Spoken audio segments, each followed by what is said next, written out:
Welcome to Kickstarter Radio 102.4, and today we're looking at Mercurial. Ooh, now this is a interesting card game, indeed. Now, control chaos with elemental dice as you're crafting spells, performing heroics.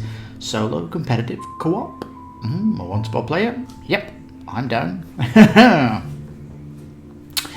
Now, spellcrafting. What makes this unique is kind of rolling dice, manipulating those dice to buy spell components, and using alterations, or you might want to call them apprentices, to manipulate things that are going on, like manipulate your dice so you can spend in the little shop, and then cast your spell to actually save people at the top, which is like these cards that you get in victory points. And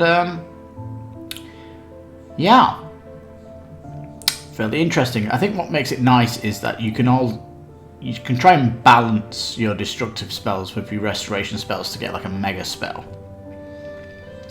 which is kind of cool. Now, it's most of it's been unlocked actually, which is why I've come to it a bit late, just to get an impression and absorb more what was happening. But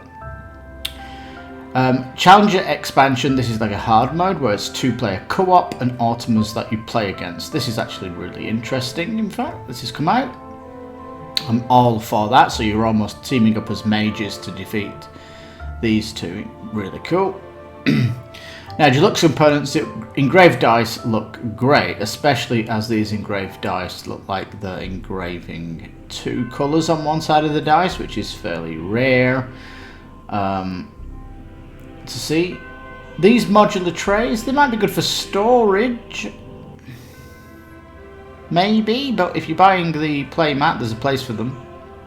Maybe you'll put them on the playmat, I don't know. Plastic organisers, nice though, and the card stock, of course. Arcana boards, these are like long-term goals to get more victory points at the end of the game. Some art prints are, not related to the game, so don't care about that.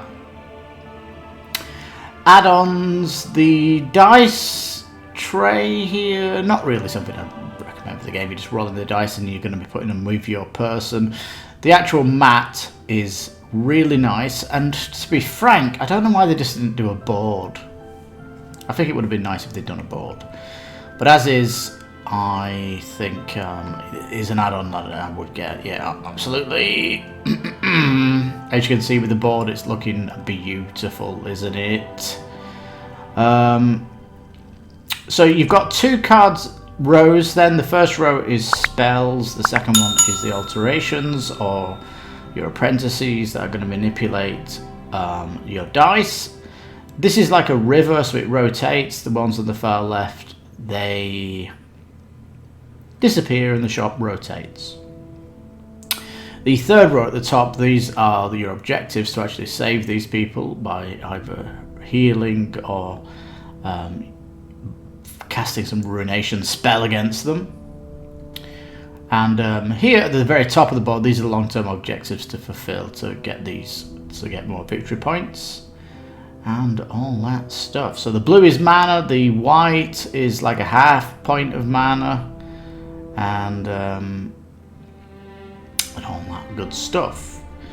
Now, the mage you're playing actually has a class. The class is interesting. It gives them starting cards. You actually are going to be building a deck because your alteration cards you're bringing in. Fairly simple to teach as well, because you're basically getting a card and playing a card per turn, or you're playing a card and then casting. The art is absolutely lovely on most of the cards. It's unique across the whole decks. When it comes to actually the cards showing you what they're doing, that's where it gets a bit simplified. This is a nice one. They'll convert your restoration into destructive. Like, most of the spell cards you're getting are either giving you raw damage or they are doing some kind of manipulation to make them stronger. And as restoration is harder to get, generally speaking. But the dice are kind of interesting. They have this like gold star in them which powers up certain cards, because there's lots of combos that's happening in the deck that you're building. The grey one is like a void, which you hopefully you've got some card that can convert that into an element of your choice. Yeah, lots of people are loving it. It seems to be like unique. The theme is high actually when you start to watch the videos. And certain these classes let you re-roll, and certain cards let you re-roll your dice, and there's lots of manipulation. So strategy is high, and deck building is high, drafting, and thinking about all these combos that's going on. This is all going to be part of the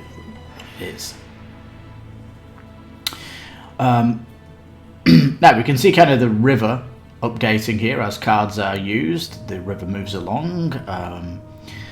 These alterations, they're almost like apprentices that are going to be changing up your dice. You're going to be using those dice then to actually buy from the shop, and it feels like a shop, and you're going to be putting these cards together then to build what's called a heroic deed. I think what's nice about it is this heroic deed here, which looks like you're going to be saving these people on this bridge from this attack. You're not just collecting this card. You can see at the top right of the card it has 2 bonuses. Those bonuses will actually combo with your alteration cards and make them stronger as well. So there's lots of like upgrades going on as you're playing this game. The cards kind of evolve as you're playing through the game.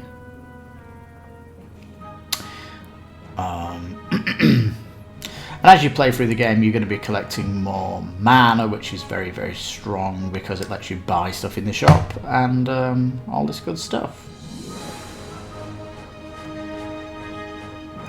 So yeah, there's more meat on the bone, absolutely. You're building an engine, you're building a deck, you're looking around for combos, you're looking how to craft a spell. That's kind of where it's kind of interesting. And the more dice you get, then the more cards you can buy, and the more complex your spell can get. Does get fairly interesting very quickly, especially if you're trying to balance your spell out to become a mega spell. The card art is really kind of cool, as you can see what's happening. The far right card here you can see is turning fire into water or electricity, shows that in the art. You know, the gauntlet here giving him 5 of the half manas, that's quite nice, and so it's some kind of spell where you can convert things over, so that's really, really cool. So I think the only thing that's missing from it is an actual board, but I don't know why they couldn't put that in the box. And that's the only thing that's missing really is the board, but you're going to have to pay for the mat. But at the minute, as a $45 game, it's actually very cool. Card game, yeah, but there's lots of combos going on, building, and it keeps you definitely entertained, especially as the shop keeps rotating to get better. They've gone with double-sided class boards just to get more out of the game. Chaos Mancer's good because he lets you reroll double the amount, and some of these people get upgraded cards as well, so that you got a better deck starting out. Some are stronger mages, like the Arcanist here, starts with 6 mana. That's very, very strong. Really is good. Whereas the Chaos Mancer, he's starting with 7 dice, so that's almost even better. Components-wise, yeah, Acuity, these are the half mana. Acuity, though, when you do spend it to cast a spell, this disappears, whereas mana just gets restored. You've always got that. 56 spell cards, delicious. They're all on tarot cards, really big to show off the art. Really, really cool. So 18 heroic cards. And so this is what you've got in your base set. And everything's been pimped out. And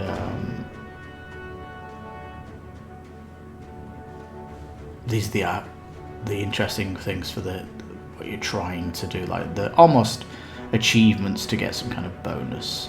But these cards are specifically asking for you to do your spells in a certain way, like have 2 fire spells and things like this, or a fire spell, a lightning spell, and an earth spell. The equilibrium card here, though, to show you, the bonuses you get if you balance the ruination with restoration. This kind of shows you the power you can get. 32 restoration is going to be very difficult. So hopefully getting 12 here does get you bonuses, and it is giving you like some currency also. Really nice. There's an interesting component in the shop as well when you're playing in multiplayer, because if you're picking a card from the shop, you end up putting crystals on another card to make them more attractive to pick up, so that's fairly cool. Here are the modular trays. It sounds so weird to say Deluxe Edition 53 US. Remind yourself here. $45 for the standard. $45, and the upgrade is $8. So what are you getting for $8? Sleeve. Metal coins. This is only 2 of them. This is just to put on your board. This is kind of a strange thing, actually. Does come with this Challenger expansion, though, which is giving you the co-op version. This is something you're going to absolutely want to get. Yeah. Some mini art prints, which, again, are Ebonero there. But it does say there's potentially going to be stretch goals for Deluxe. So we've seen everything from the base, and now we can go down the stretch goals and see where we're at, because this could make or break it being a Kickstarter.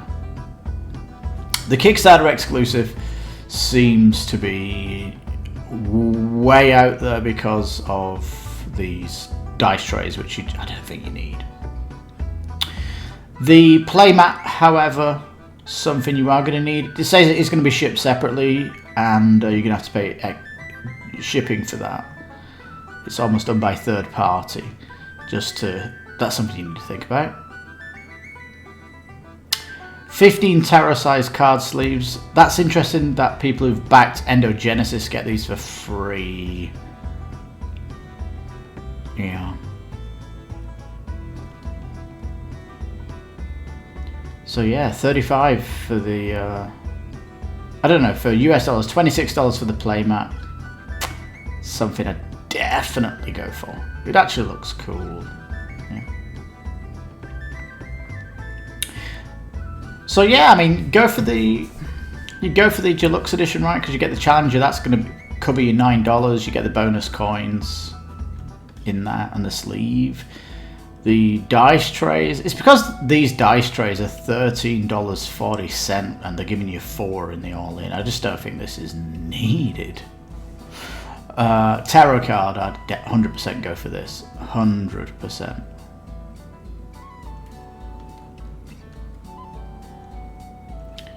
So yeah, nice language support. It's got like a language independence, which is awesome to see.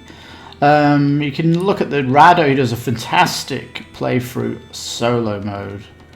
Recommend that, or you can get like the 2-player there with Unfiltered. Very cool.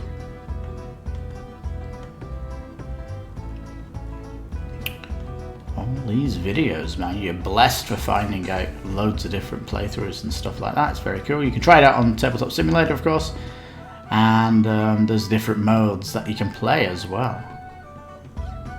I keep forgetting that this is 4-player, which is going to be really cool.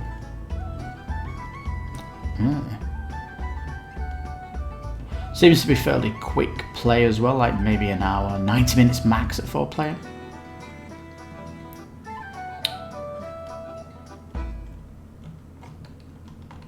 Alright, come on. Want to get down to stretch goals? Woohoo! Yeah, these paths, these are the kind of the bonuses you can get. Beast Slayer, Saver, Pathfinder, Runebreaker. Alright, so here we go. Community built artifact card. Yeah, not bad. Card stock, very nice. Organizer, yes. Modular trays, yes. Art map, not really anything. Fully engraved, beautiful. Board upgrades, yeah. New artifact cards, yes. Another exclusive. The 2-player mode, fantastic. Voting for something. What is it? A new character class? Maybe an upgrade to the victory points at 300,000. We'll see. So looking at the shipping, shipping's not bad, is it, if you go for Deluxe? I mean, $13, that's really good shipping price. I'm wondering where the Mexico comes in here. It should be double USA, I'm guessing, but $26 for shipping sounds really good. Again, go in with $1 to make sure you get accurate, and I think that's what I'm going to have to do, is the $1.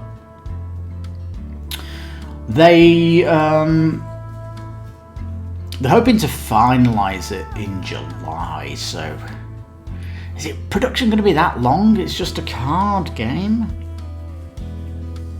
Maybe it suggests that it's not all finished if it's July. I mean, this is going to end in April, right? April, May, June, July, so 3 months they think they can finish it all off. Okay.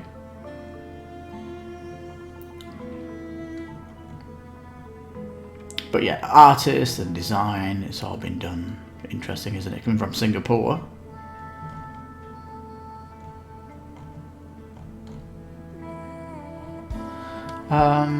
So yeah, they've got Lucky Duck here, who it says is bringing the localized versions around the world.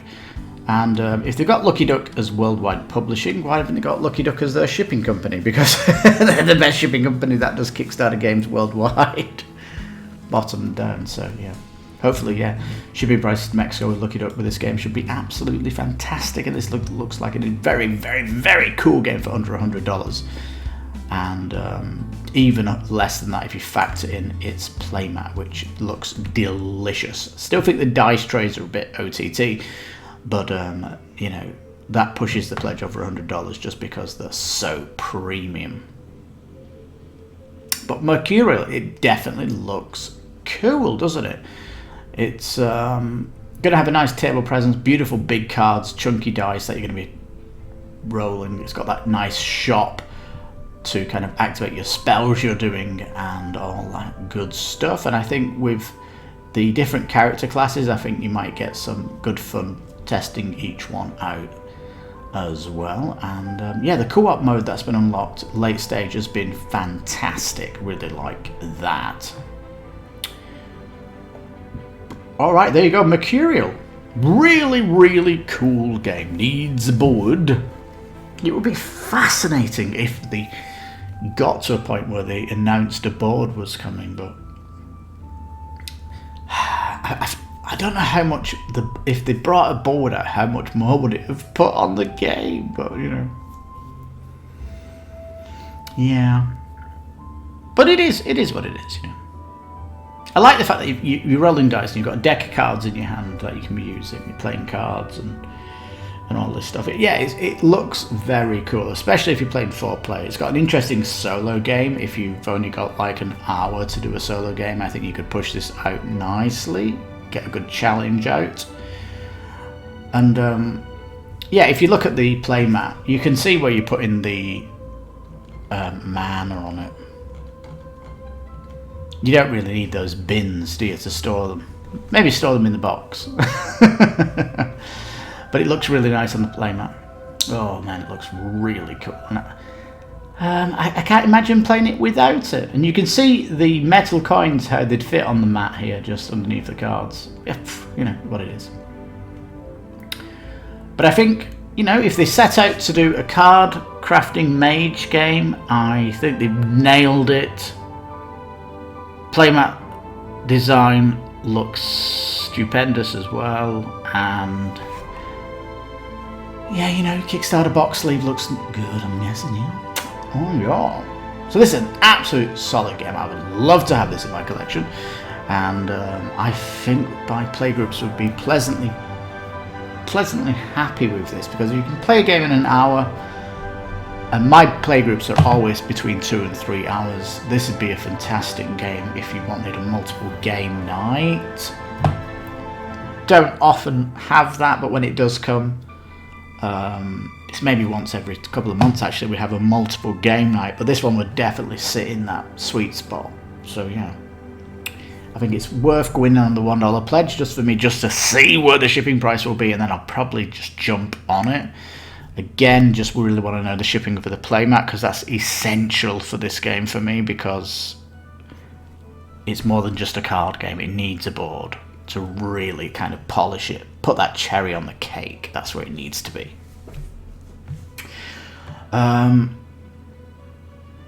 So yeah, I'm loving the theme. You are positive mages that are positively trying to save people, and spells that you're crafting are all coming with all these card bonuses. So you really got to watch the shop, watch how your crafting going, see what combos you can make, and nail those big spells, and come away. And in the end, hopefully have giant victory points for everything you've been doing, and it turns into like a mini bit of a euro at the end just to collect up. But very, very satisfying, I think you'll get with pulling off all the combos. And you are definitely going to be watching everything that's going on in the game. So yeah, super cool. Mercurial. Kind of a surprise on Kickstarter. I really wanted to see where it was going. I don't think it's 300,000 stretch goals going to be unlocked. And it doesn't look like a board's coming. But yeah. Do we recommend it? We absolutely do. But factor in the cost of the playmat. That's what you need to do. I don't think you can get away with just the $50 pledge. You